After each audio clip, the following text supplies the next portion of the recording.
Well, I just got back from hitting the 2024 driver lineup. I hit the Callaway Smoke AI, I hit TaylorMade Qi-10, and also the Cobra Darkspeed X. First up, we'll talk about the Cobra Darkspeed X. I do have all the numbers like right down here in front of me, so we can go through those. I swung the Darkspeed at right about 94 miles an hour. Launched it pretty well, 14.3. The thing that scared me here was the spin rate that I was getting with the Darkspeed. 2,500 is not where I want to live.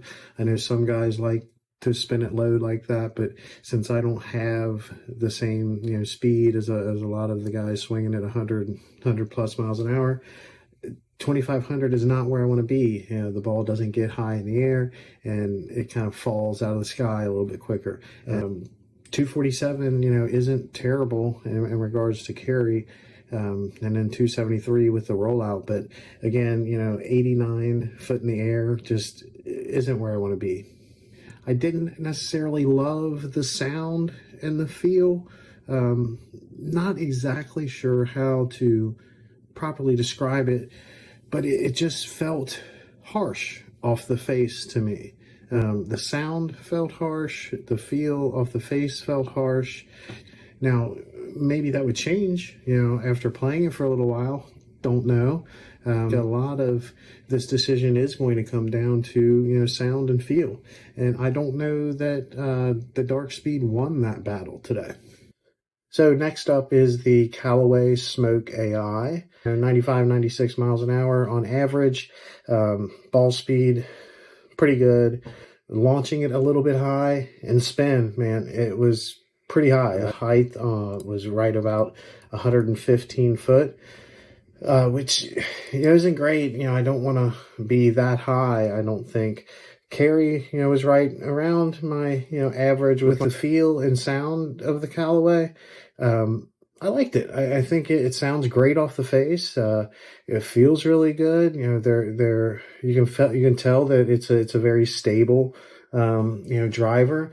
My miss usually tends to be on the toe side of the club. I didn't feel much twisting or anything like that on those particular misses, and I wasn't losing a lot on those particular misses. So their marketing is spot on. I mean, you're still getting yardage when you're hitting it down on the toe.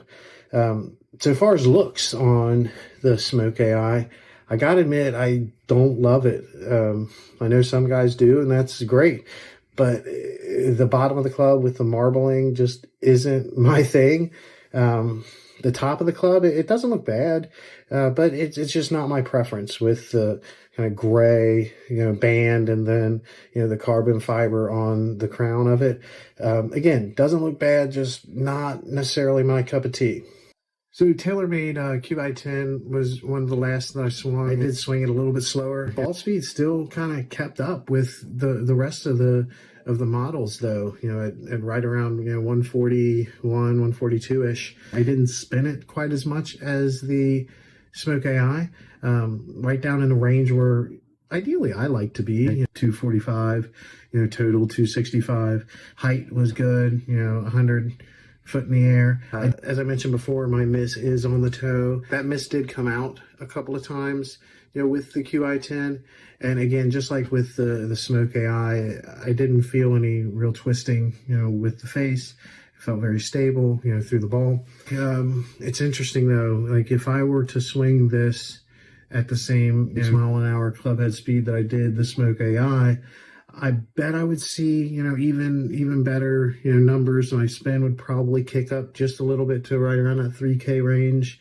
And I think I would, kind of optimize everything.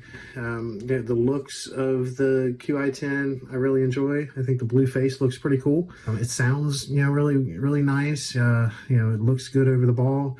So long story short, I think I'm going to go with the Qi-10, for this season.